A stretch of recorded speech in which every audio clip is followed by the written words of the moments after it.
Nah, sekarang banyak anak zina yang bercokol, ngatain Habib, ngatain Pak Alawi. Dia lupa lo bisa masuk Islam karena beliau. Antum lupa bisa jadi orang soleh gara-gara beliau. Sekarang antum caci, sekarang antum maki. Saudara-saudara, kalau mulia dihancurkan tidak akan bisa mulia selama kemuliaannya dari Allah Subhanahu wa taala. Saya ingat ucapan Habib Abdullah Al-Idrus, ghibatus saleh tasilu ila dzurriyyatika ba'daka. Menggibah, ngomongin satu orang soleh, belum wali, orang soleh, orang yang nggak pernah macam-macam, sering ke masjid, dari rumah sering ke masjid, baca Quran, biasa-biasa kita omongin, halah lo sholat juga belum tentu kaya, itu baru satu orang soleh.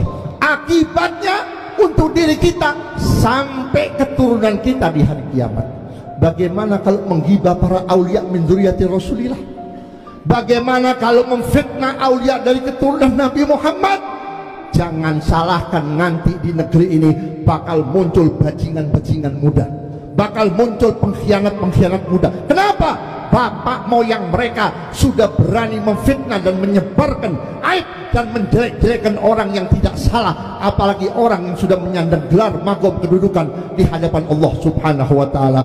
Assalamualaikum warahmatullahi wabarakatuh. Seluruh bangsa dan setanah, jumpa lagi di channel Jagat Hobi itu. Semoga dalam keadaan sehat, tak kurang satu apa, rahmat barokah salam Allah curahkan untuk kita semuanya. Ada oknum Habib yang ceramah menggelegar, menyatakan bahwa saat ini sudah banyak orang yang melawan habaib, membuli, mencaci maki, bahkan sudah ada yang berani membatalkan nasab habaib sebagai dzurriyyah Rasulullah Shallallahu Alaihi Wasallam.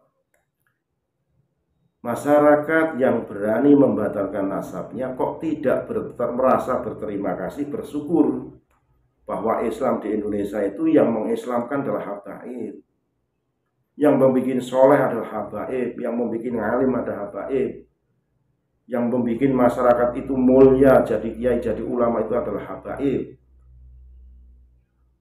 Ini berbanding terbalik dengan tesis Kiai Haji Maduddin Utsman Al-Bantani. Saya sampaikan, maaf Habib, kalau antum bicara seperti itu, tentunya antum harus belajar sejarah di Nusantara. Dulu yang mengislamkan Nusantara dari Sabang sampai Merauke, terutama di Jawa, itu adalah Wali Songo. Wali Songo menurut sejarah bukan dari Hadramaut, Yaman, bukan. Kalau Habib itu dari Yaman, tapi kalau Wali Songo bukan. Wali Songo itu datang dari daerah Uzbekistan, dulu adalah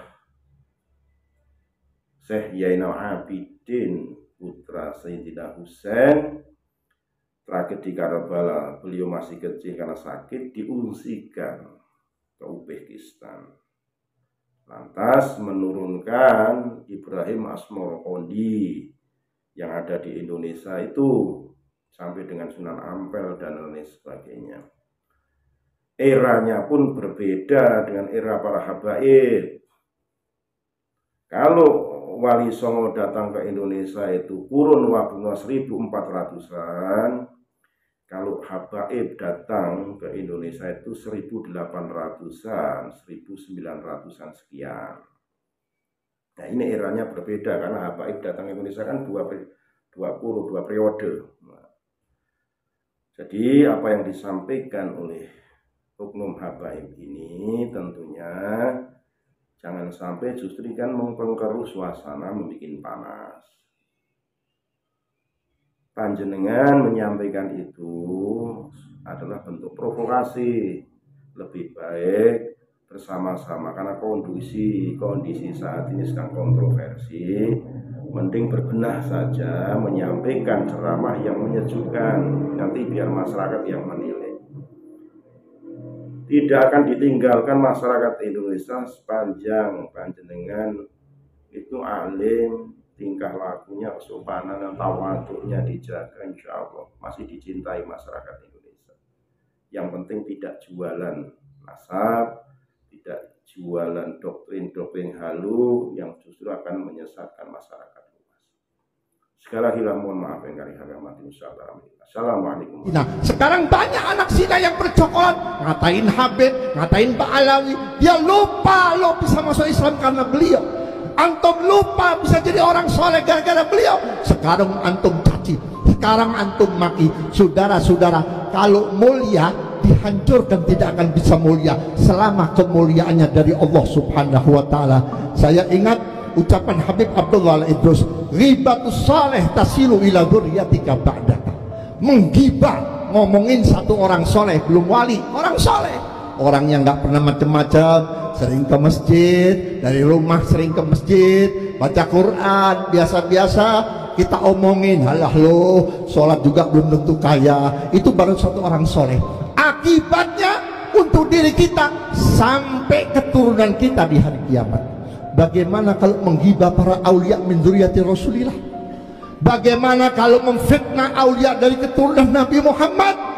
Jangan salahkan, nanti di negeri ini bakal muncul bajingan-bajingan muda, bakal muncul pengkhianat-pengkhianat muda. Kenapa? Bapak moyang mereka sudah berani memfitnah dan menyebarkan aib dan menjelek-jelekkan orang yang tidak salah, apalagi orang yang sudah menyandang gelar magom kedudukan di hadapan Allah Subhanahu wa taala.